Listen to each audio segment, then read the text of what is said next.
At 3:17 p.m. on January 14, 1944, a Tiger I sat, half buried in frozen mud, on the eastern edge of the Leningrad front. Snow drifted in thin sheets across the open field, mixing with black smoke rising from burned-out wrecks. Two German crewmen pressed themselves against the hull, their breath turning to steam as they stared at the impossible hole torn straight through their tank's side armor. The steel around the breach was still hot. One of the men reached toward it, hesitated, then pulled his hand back as if the machine itself had suddenly become alive. The other grabbed his shoulder and whispered, "Stay low. Whoever fired that shot is still out there." Their voices trembled not from the cold, but from a kind of fear they had never felt fighting the Red Army. Inside the Tiger, the remaining crew shouted over each other. The radio crackled with fragmentary reports, enemy guns to the tree line, unknown caliber, unknown angle. Nothing made sense. A Tiger was supposed to be invincible from the front, nearly invincible from the side, and more than a match for every Soviet cannon on the field. A hole this size, this clean, simply wasn't possible. Tiger Doctrines said the tank's 120 millimeters rolled steel plates could shrug off anything short of a point-blank anti-tank gun. Manuals insisted that sloped armor, Zimarit coating, and sheer thickness made the Tiger the king of the battlefield. Crews were taught to fear mechanical failures, fuel shortages, and flanking maneuvers, but not penetration. Not like this. Yet the evidence was right in front of them, a fist-sized entry wound with metal peeled outward, as if a blast of pure heat had punched through and kept going.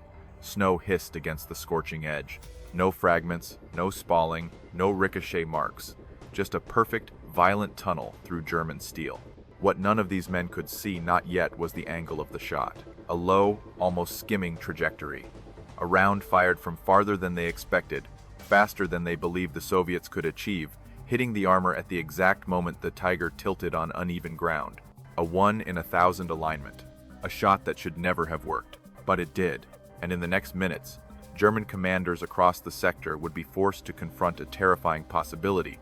The Tiger's armor, Germany's pride, was no longer untouchable. Snow kept drifting across the wreck-strewn field as the two German crewmen crouched beside their wounded Tiger, trying to make sense of a battlefield that no longer behaved by the rules they had memorized in training.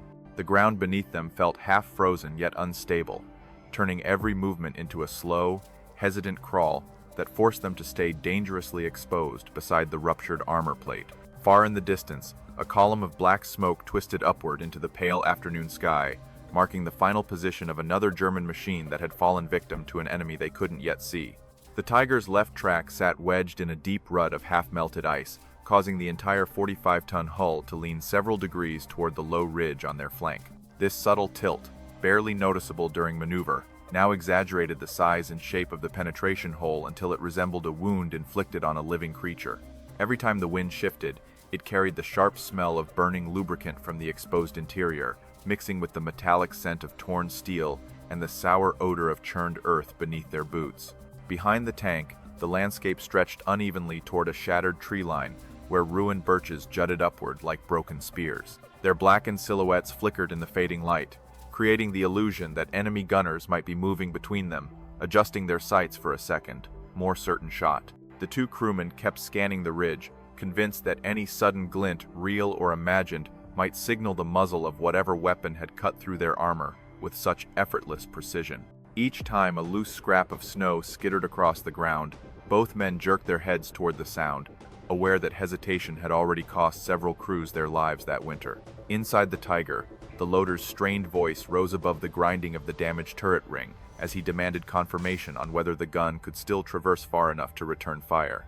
The commander, kneeling beneath the open cupola, peered through his binoculars at the distant tree line and found nothing but shifting smoke and ghost-like shapes drifting through the haze. He realized uneasily that the battlefield's shallow depressions made range estimation almost impossible, turning every distant shadow into a potential threat capable of firing another inexplicable round. What unsettled him most, however, was the unnatural silence that followed the first impact. Soviet anti-tank crews rarely fired a single shot and waited. They usually hammered their targets relentlessly to ensure a kill. Yet here, only one round had struck, executed with perfect timing, angle, and velocity. The commander felt as though the Tiger had been marked deliberately, almost surgically, by someone who understood its armor better than the manual's authors. The field around them seemed to shrink with each passing second, drawing them into a tightening circle where visibility, mobility, and confidence had begun to erode under the cold weight of uncertainty.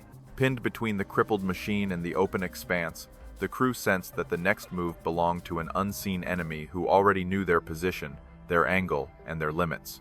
Every instinct told them to reverse, rotate, and relocate, yet the half-frozen track and the damaged turret made escape agonizingly slow. In that suspended moment, surrounded by snow, silence, and the smell of scorched steel, they understood that the battlefield had shifted into a dimension where the Tiger's advantages offered no guarantee of survival. Inside the cramped Tiger turret, the tension rose sharply as each crewman struggled to interpret conflicting noises that echoed through the steel hull like muffled warnings from a collapsing world. The loader braced himself against the ammunition racks, shouting over the rattling turret ring that the main gun was still operational, though its recoil assembly felt sluggish and dangerously unstable after the mysterious impact. The gunner wiped frozen condensation from his sight and tried to realign the optics, but the view through the periscope shifted unpredictably as the tank leaned deeper into the muddy rut beside the ridge. The commander clung to the cupola rim with one gloved hand, attempting to steady himself while issuing orders that sounded increasingly uncertain despite his efforts to maintain authority. He demanded continuous updates on the gun's traverse angle, ammunition readiness, and potential retreat paths, yet every response from his crew came layered with hesitation, fear, and the dawning realization that Doctrine offered no guidance for a situation this bizarre. A Tiger crew was trained to respond decisively when ambushed, using superior armor and firepower to force the enemy into submission, but none of their drilled actions seemed appropriate when facing a weapon that defied conventional expectations. As the panic swelled, the radio operator frantically adjusted frequencies, hoping to reach nearby supporting units who might provide covering fire or identify the unknown threat. Only static answered him, punctuated by intermittent fragments of distant commands that dissolved into silence before he could decipher their meaning. He felt the weight of isolation pressing against his chest, reminding him that the front often transformed into a maze of disconnected pockets where survival depended less on training and more on pure instinct. Despite their fear, each man clung to the belief that the Tiger's armor should have absorbed the hit without suffering catastrophic damage. The manuals emphasized that its side plates could withstand the blunt force of standard Soviet anti-tank guns, even at relatively close range, provided the tank maintained proper angling during combat. The crew understood these principles intimately, having rehearsed them countless times during field exercises where instructors hammered home the idea that the Tiger's steel was its greatest ally, shielding them from threats that lesser vehicles could never survive. Yet the evidence confronting them now contradicted every lesson they had been taught, creating a disorienting rift between expectation and reality that shook their confidence more deeply than any enemy bombardment. They examined the twisted interior edge of the penetration hole, noting how the metal curled outward like soft clay rather than shattering into fragments as heavy armor typically did under high-velocity impact. This anomaly left them questioning whether the Soviets had developed a new type of ammunition, a modified gun, or some experimental system capable of tearing through German steel with terrifying ease. The commander tried to reassert control by ordering the driver to engage reverse and attempt a slow withdrawal toward a shallow depression that might offer temporary cover. The driver, gripping the controls tightly, reported that the left track continued to slip uselessly in the mud, making any movement riskier than remaining stationary beneath the looming silence. He added that the engine temperature was beginning to spike, likely from debris shifted by the force of the earlier explosion, which further reduced their options and heightened the sense of imminent danger.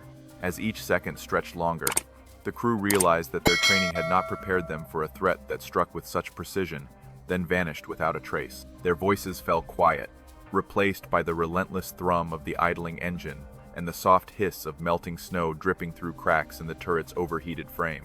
In that stillness, they confronted the unsettling truth that the battlefield had changed irrevocably, leaving their once dominant Tiger exposed to a new reality where armor alone could no longer guarantee survival. The commander steadied himself against the trembling cupola and silently reviewed the defensive principles that every Tiger crewman was expected to know by heart, reminding himself that the tank's armor scheme had been engineered to dominate nearly every battlefield it encountered. He recalled how instructors emphasized the heavy side plates forged from high-grade, rolled homogeneous steel, insisting that they could repel most Soviet projectiles unless fired from dangerously close range or positioned at an unusually favorable angle.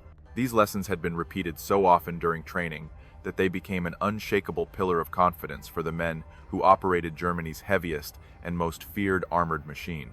Despite this ingrained certainty, the commander could not ignore the irregular wound carved into the hull beside him, a harsh contradiction to the doctrine that proclaimed such penetrations nearly impossible under normal combat conditions. He knew that even high-velocity Soviet guns, like the 76.2mm Zs-3 or the 85mm D5 tons, typically left jagged, fragmented openings that scattered spalling across the interior and produced unmistakable patterns familiar to any experienced tanker. What he saw now, however, resembled neither a standard armor perforation nor the chaotic tearing caused by shaped charges, but something disturbingly clean, smooth, and disturbingly precise. The loader studied the impact more carefully, noticing how the steel curved outward in a broad, shallow arc that suggested the projectile had maintained extraordinary stability and velocity during its passage through the armor. He remembered hearing older veterans speak about rare overmatch events, where a projectile struck with such overwhelming kinetic force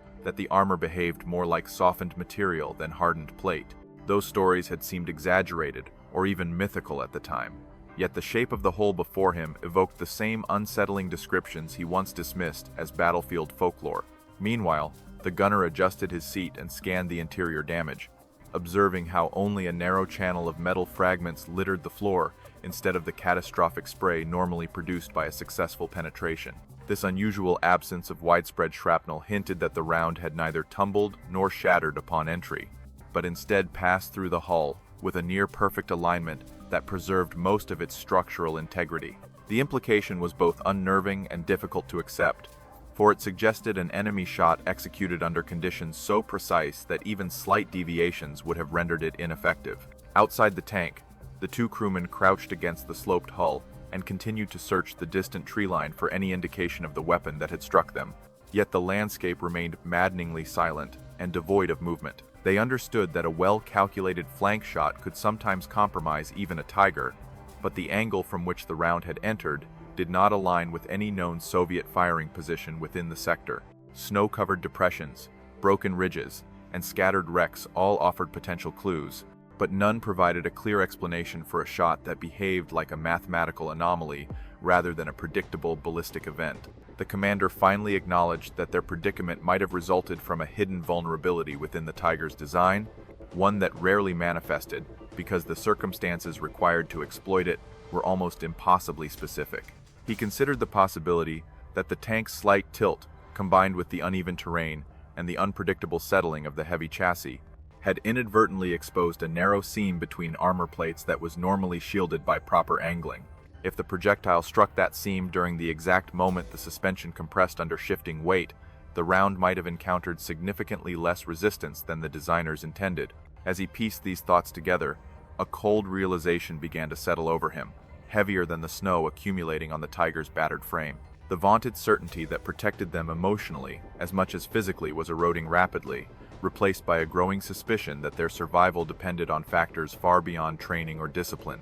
The commander understood that the battlefield was no longer governed solely by strength and engineering, but by the unpredictable convergence of angle, timing, and fate elements capable of turning even the strongest armor into nothing more than fragile steel confronting an unseen and merciless force. The commander exhaled slowly as a troubling thought surfaced, one that connected every detail he had observed yet desperately wanted to dismiss as coincidence rather than mechanical truth. He realized that the Tiger's heavy chassis, already tilted by the uneven ground, might have momentarily shifted just enough during recoil or braking to expose a tiny structural weakness hidden beneath the overlapping armor plates.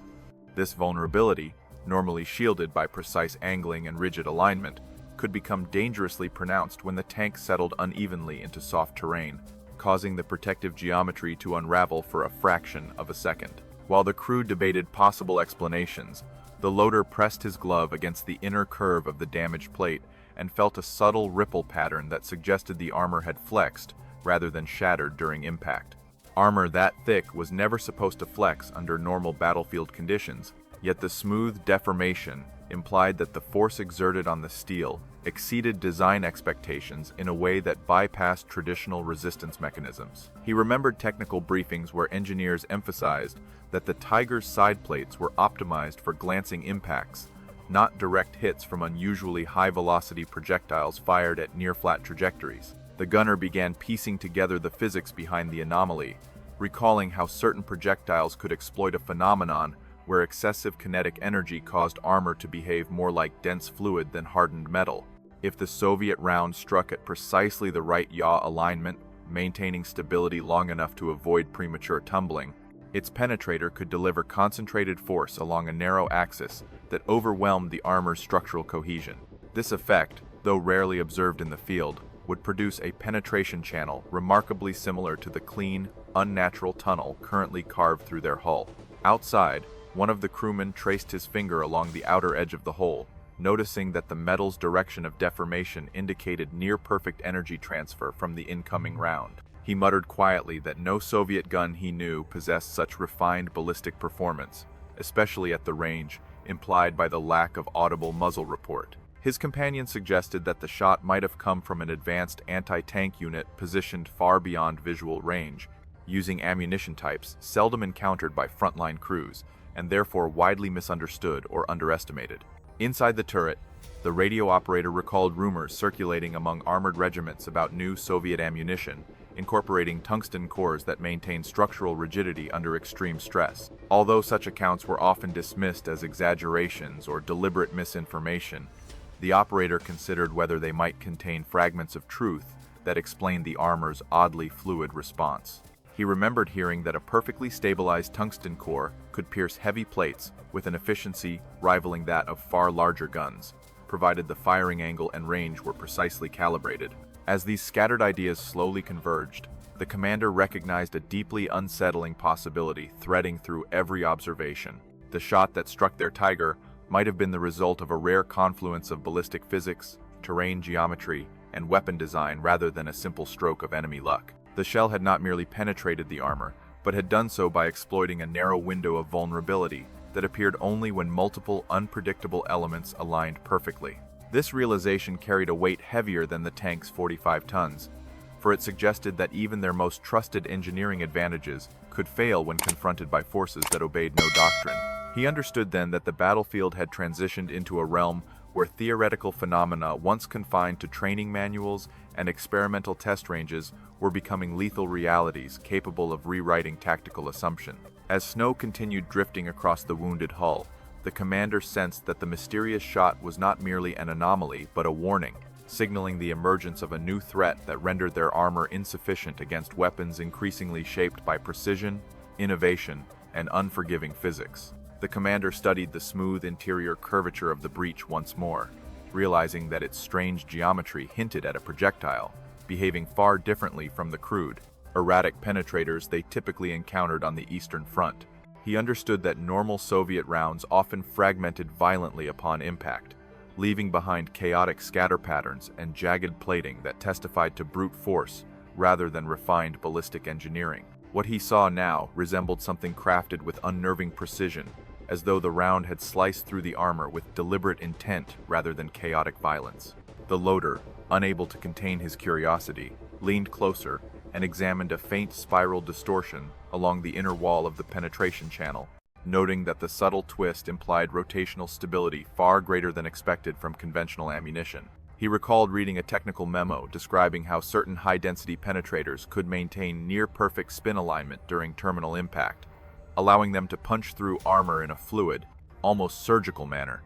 Although such weapons were considered rare and experimentally limited, the markings before him suggested that one had been fired with frightening accuracy and devastating effectiveness. Meanwhile, the gunner contemplated the possibility that the projectile had undergone a brief, almost imperceptible yaw correction moments before impact, enabling it to strike at a near-zero deviation angle that maximized energy transfer. He remembered instructors explaining that even minor destabilization during flight could significantly reduce penetration potential, yet the round that struck them appeared to have suffered no such aerodynamic failure. Instead, it behaved like a guided line of force, channeling its momentum through a single unwavering path that cut through steel as though it were softened clay. Outside the tank, One of the crewmen crouched by the entry hole and discovered tiny flecks of metallic residue fused along the rim, evidence that the penetrator's core material possessed a melting point higher than the armor it destroyed. He speculated that tungsten, long rumored to be incorporated into new Soviet ammunition, might explain the residue's hardness and unusual sheen beneath the winter light. His companion nodded slowly, recognizing that tungsten-cored rounds, even when fired from smaller guns, could outperform larger projectiles if delivered with exceptional stability and velocity. Inside the turret, the radio operator pieced together these observations and concluded that the round's behavior matched descriptions of a rare category of ammunition capable of entering a temporary self-sharpening state during penetration. He recalled a mechanic explaining how certain penetrators compressed inward under extreme pressure rather than mushrooming outward, preserving a narrow striking profile that increased depth of penetration. The radio operator realized that this phenomenon, combined with perfect impact geometry, could transform an otherwise ordinary gun into a terrifying threat against even the thickest armor. As the discussion intensified, the commander recognized that they were uncovering the mechanics behind what frontline soldiers had begun calling a ghost shell, a term whispered in disbelief whenever impossible kills appeared across the frozen steppe. He understood now that the name did not arise merely from the penetration's clean appearance, but from how the round seemed to move with an otherworldly precision that ignored the Tiger's formidable armor entirely. The crew's discoveries formed a picture of a projectile that bypassed traditional battlefield logic, transforming precise physics into a force that seemed almost supernatural. The commander realized that if this phenomenon spread across the front, the Tiger's reputation as an unstoppable war machine would erode rapidly, replaced by fear of a weapon that struck with silence, speed, and uncanny accuracy. His thoughts drifted to other German units reporting unexplained losses, wondering how many had been victims of the same mechanism, but never lived long enough to analyze the damage. As snow continued falling in slow, steady layers across the damaged hull, he recognized that this was no isolated incident, but the emergence of a new threat demanding immediate understanding before it reshaped the balance of the war entirely. Far to the east of the crippled Tiger, a Soviet anti-tank gun crew worked in near silence, unaware that their improvised firing technique had just produced one of the most extraordinary penetrations recorded on that frozen front. The gunner, a wiry sergeant with frostbitten fingers and a reputation for unconventional ideas, had insisted earlier that afternoon on repositioning their weapon several meters off the standard firing line. His comrades initially questioned the logic behind his decision, noting that the new placement lacked proper cover and exposed them to potential counterfire from roving German patrols. Yet the sergeant argued that the shallow depression beside the tree line offered a natural stabilizer that would compress unevenly under the weapon's weight, creating a slight downward cant not sanctioned in manuals. He believed this irregular tilt might induce a subtle pre-impact yaw that aligned the round perfectly with the vulnerable seam between the Tiger's side plates.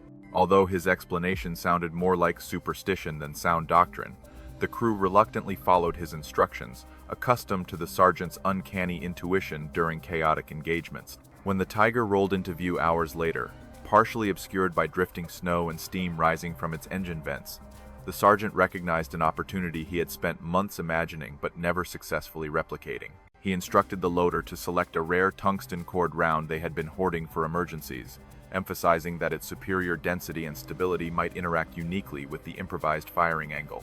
The loader hesitated, aware that they possessed only 2 such rounds and had received no formal training regarding their optimal use, but he complied without further objection. As the sergeant settled behind the scope, he noticed how the Tiger's left track dipped slightly into a rut, causing the heavy machine to lean just enough to disrupt the precise armor geometry designed by German engineers.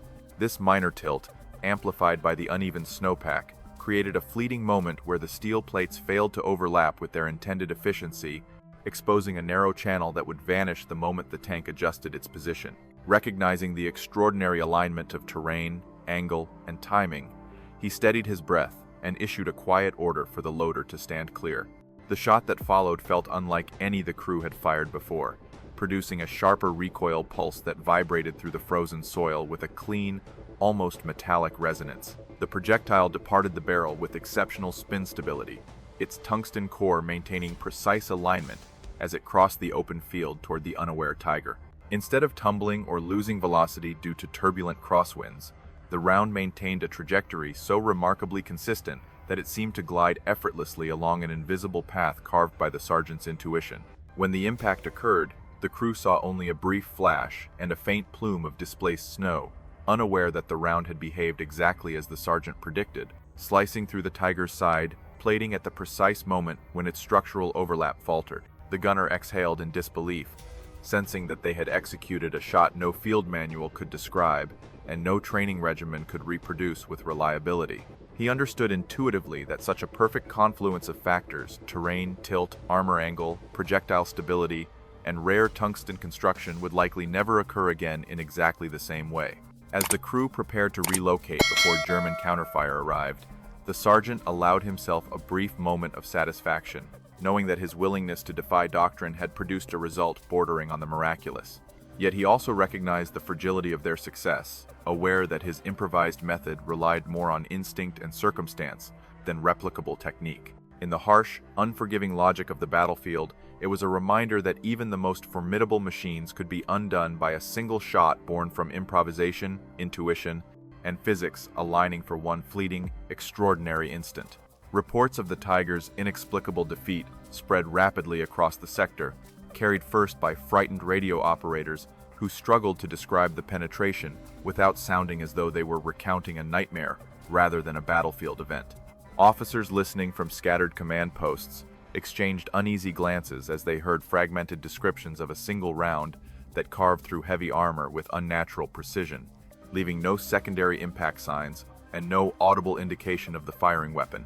Many initially suspected transmission errors or panicked exaggerations, yet the consistency of the accounts forced them to consider the possibility of a new and unfamiliar threat emerging on their vulnerable flank. Within minutes, the battalion command tent received the first written confirmation from a frontline observer, detailing a Tiger immobilized by what he described as a perfectly circular hole, smooth-edged, resembling the result of thermal cutting rather than ballistic impact. The officer reviewing the message reread that line several times, unable to reconcile its description with any known Soviet anti-tank capability documented in Wehrmacht intelligence briefings. He summoned additional staff to verify the information, and after a brief debate, they concluded that the report was unlikely to be misinterpretation, given the observer's extensive mechanical expertise. As more units transmitted alarms about unidentified long-range fire, Command began constructing a scenario that grew increasingly distorted with each retelling, inflating the perceived threat into something far more formidable than the isolated event it truly represented. Some officers feared that the Soviets had deployed an experimental gun capable of penetrating German heavy armor from unprecedented distances, while others speculated that elite anti-tank detachments were being equipped with advanced munitions designed specifically to neutralize breakthrough formations. The lack of concrete evidence amplified these fears, allowing rumor to expand freely into speculation that bordered on the fantastical. At regimental headquarters, a senior commander studied the growing pile of reports and felt a tightening in his chest as he contemplated the implications for the armored reserve, positioned just behind the front. He recognized that morale among tank crews depended heavily on faith in their machines, especially when confronting numerically superior enemy formations under harsh winter conditions. If widespread belief took hold that even Tigers could be felled by single, silent shots delivered from unseen positions, the psychological impact could degrade combat effectiveness faster than any direct Soviet assault. Meanwhile, officers at adjacent command posts attempted to map the supposed locations of these mysterious penetrations, but the scattered nature of the reports created a mosaic of confusion rather than clarity. The vague estimates of firing angles and ranges varied wildly, leading some analysts to suggest that multiple hidden guns were coordinating against German armor using unfamiliar tactics. Others argued that the penetrations indicated a new Soviet doctrine, emphasizing precision ambushes rather than massed artillery, a troubling development if confirmed by more data in the coming days. In the midst of this growing uncertainty, a counterintelligence officer proposed that the penetrations might be the result of captured German weapons repurposed by Soviet engineers, an idea quickly dismissed due to the complexity of maintaining such equipment under extreme winter conditions. Yet the mere suggestion added another layer of anxiety, causing several staff officers to wonder whether the enemy had gained access to German tungsten stores or advanced machining facilities. Every possibility, no matter how unlikely, contributed to an atmosphere of unease that seeped into every discussion about the frontline situation. As dusk settled across the frozen sector, the sense of alarm among German commanders deepened, fed by the realization that no immediate explanation could account for the uncanny precision of the penetration. Their attempts to reassure subordinates sounded increasingly hollow, overshadowed by the unspoken fear that the battlefield had shifted into a new and unpredictable phase. In that tense twilight, the ghost shell became more than a rumor. It became a symbol of vulnerability, reminding every officer that even the strongest armor could be undone by a threat they did not yet understand. In the days following the incident, several German armored units attempted to replicate the extraordinary penetration, hoping to determine whether the event represented a reproducible threat or a singular anomaly born from improbable conditions. Tank crews gathered around damaged hulls recovered from the field, pressing calipers against the steel and measuring the curvature of each scar, convinced that careful analysis might reveal a consistent pattern hidden beneath the distorted metal. Engineers from rear echelon workshops joined them, scrutinizing the edges of the penetration under magnifying lamps and debating whether the projectile's behavior could be explained by known Soviet ammunition or required acknowledgement of an entirely new weapon system. To test their theories, training detachments arranged controlled firing trials using captured Soviet guns, carefully aligning each weapon at various angles and distances to recreate the geometry described in frontline reports. Crews positioned derelict tanks at differing degrees of tilt, simulating the uneven terrain that had constrained the Tiger on that fateful afternoon, then adjusted firing elevation in hopes of producing a similarly clean, fluid entry wound. Yet every round they fired either shattered upon impact, ricocheted harmlessly into nearby embankments, or gouged jagged wounds wholly unlike the smooth-edged channel documented in the original incident. Frustration mounted as the trials continued, especially among officers who privately feared that the inability to replicate the effect only deepened the mystery rather than providing comfort. Some argued that the tungsten-cored ammunition recovered from the field might have degraded during storage or suffered unseen defects that prevented accurate testing, but ordnance specialists insisted that the rounds performed within expected tolerances under laboratory conditions. Others speculated that environmental factors such as crosswind patterns, snow density, or soil compression beneath the firing platform played a decisive role, though these elements proved nearly impossible to simulate reliably during controlled experiments. Meanwhile, field units conducted live fire assessments using their own Tigers, cautiously exposing patched hull plates to small test shots fired at oblique angles designed to exploit potential weak points in the armor. These trials yielded similarly inconclusive results, producing normal deformation patterns that offered no insight into how the original penetration occurred with such improbable cleanliness. Each unsuccessful attempt reinforced the unsettling notion that the ghost shell behaved according to principles outside the predictable range of battlefield physics, governed less by doctrine than by a fleeting alignment of circumstances that defied systematic reproduction. Among the ranks, whispers began circulating that the phenomenon was less a technical breakthrough and more a statistical rarity, akin to lightning striking the same place only once despite countless storms. Veteran tankers, hardened by years of fighting across the Eastern Front, suggested that the round's perfect performance stemmed from a convergence of factors so precise that even deliberate attempts to mimic them would fail repeatedly. They argued that neither the Soviets nor the Germans could reliably reproduce such a penetration without relying on chance, instinct, and environmental coincidence elements impossible to conjure intentionally. Back at regimental headquarters, senior officers reviewed the results of the replication trials and felt a mix of relief and lingering dread settling over their decision-making. The failure to reproduce the ghost shell indicated that the enemy did not possess a consistent, deployable weapon capable of undermining German heavy armor on a large scale. Yet the very fact that such a shot had occurred at all hinted at vulnerabilities lurking beneath the Tiger's formidable exterior, vulnerabilities that might someday align once more under similarly unpredictable conditions. As evening shadows stretched across the snow-covered fields, the officers concluded that the incident was best classified as an outlier, a rare intersection of physics, terrain, and circumstance that offered little predictive value for future engagements. Still, in the privacy of their thoughts, many wondered whether another Soviet gunner, driven by intuition and desperation, might someday recreate the impossible, unleashing another ghost shell that would again pierce armor once believed unbreakable. The uncertainty lingered like a quiet echo across the front, reminding them that even the strongest machines remained vulnerable to the mysteries of a battlefield shaped by chance as much as design. Decades after the war ended, long after the snow-covered fields of the Eastern Front had surrendered to rust and silence, historians and engineers began revisiting the archived damage reports that described the mysterious penetration with equal parts disbelief and fascination. Curators at several military museums inherited battered hull plates removed from derelict tanks, including the Tiger section that had stunned its wartime rescuers, and they examined its smooth, spiraling bore, with modern instruments capable of mapping microfractures unseen by the naked eye. Their findings revealed deformation signatures consistent with extreme overmatch penetration, a phenomenon once dismissed as theoretical, but now confirmed through precise metallurgical measurements that documented how the steel had momentarily behaved like a viscous material under overwhelming kinetic stress.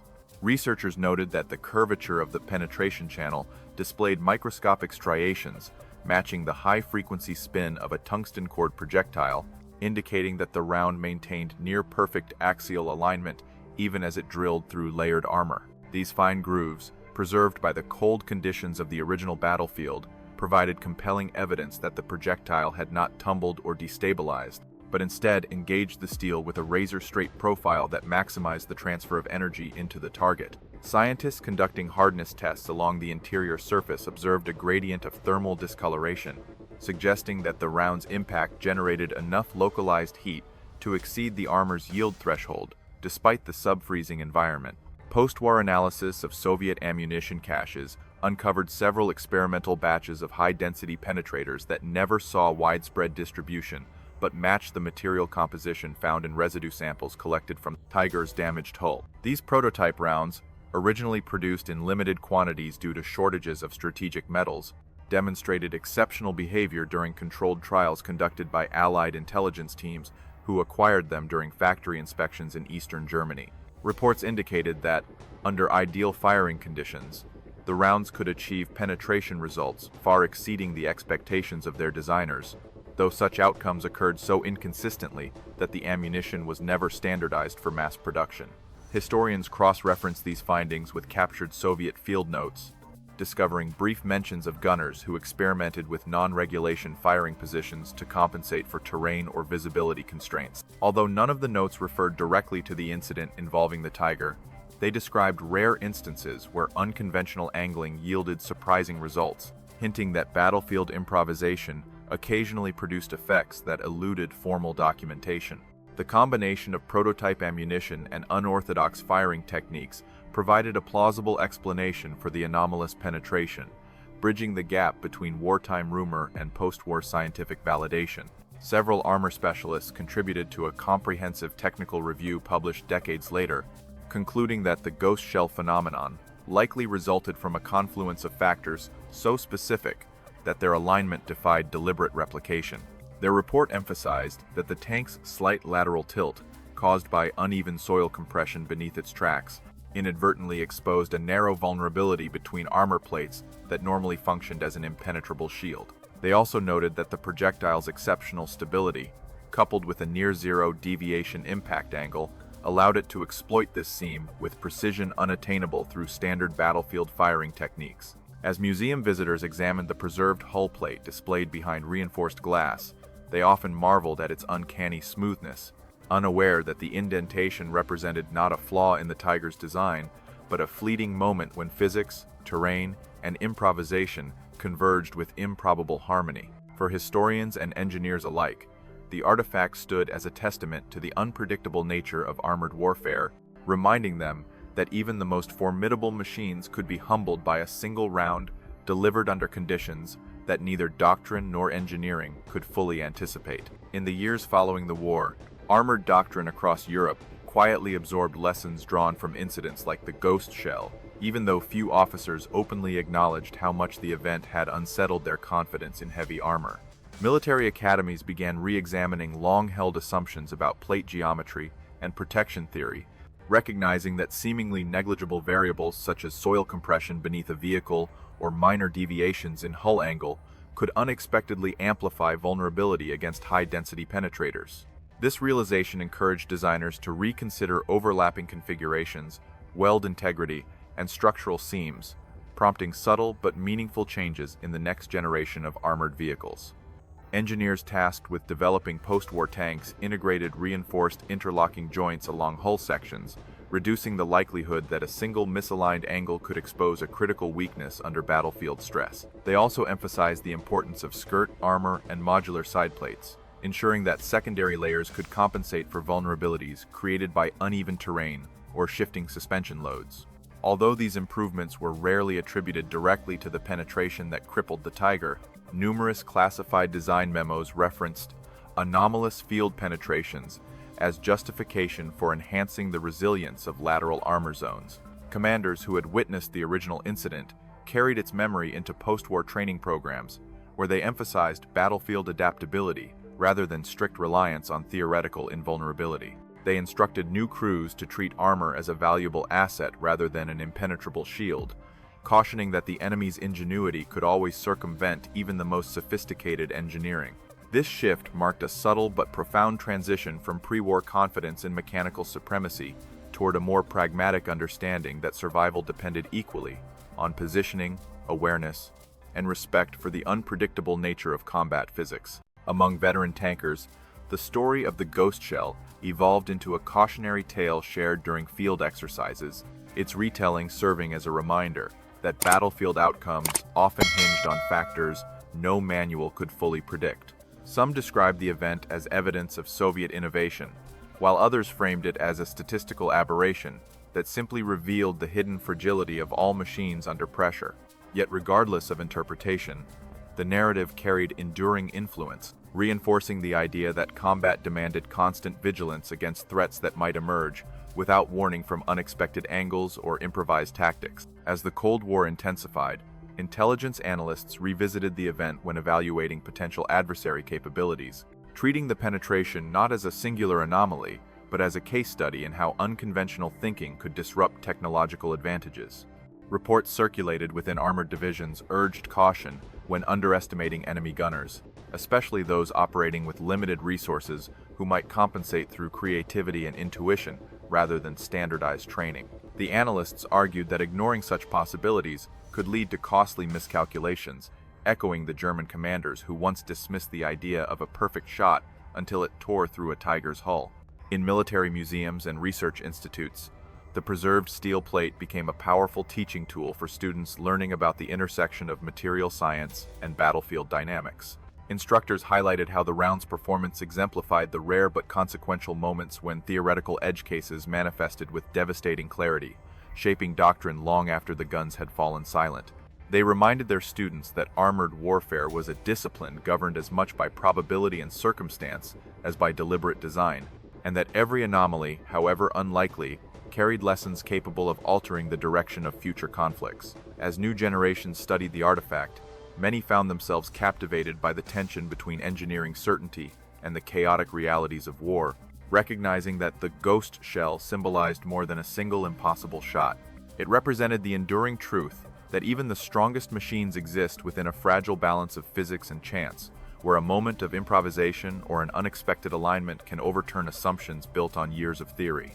Through this understanding, the legacy of that extraordinary penetration continued to shape minds long after the battlefield had faded into history, reminding all who encountered it that mastery of war required equal respect for innovation, adaptability, and the unpredictable hand of fate. Long after the war had ended, and the battlefield had been reclaimed by quiet forests and slowly drifting snow, the story of the Ghost Shell continued to echo through the halls of military academies and the memories of veterans who understood how fragile the illusion of invincibility could be. Instructors emphasized that the penetration was never just an engineering puzzle or an isolated anomaly, but a stark reminder that the strongest machines remained vulnerable to the ingenuity of adversaries willing to break rules, question doctrines, and trust instinct where manuals offered no guidance. They urged new officers to study the event not for its rarity, but for the lessons it revealed about humility and the unpredictable balance between strength and circumstance. As cadets examined the preserved armor plate, many found themselves silently confronting the uncomfortable truth that no amount of steel could guarantee safety against an enemy who understood how to bend physics in their favor. They learned that even the most formidable defenses could falter when confronted by a perfectly timed shot delivered from an unconventional angle by a gunner who relied not on superior equipment, but on creativity born of necessity.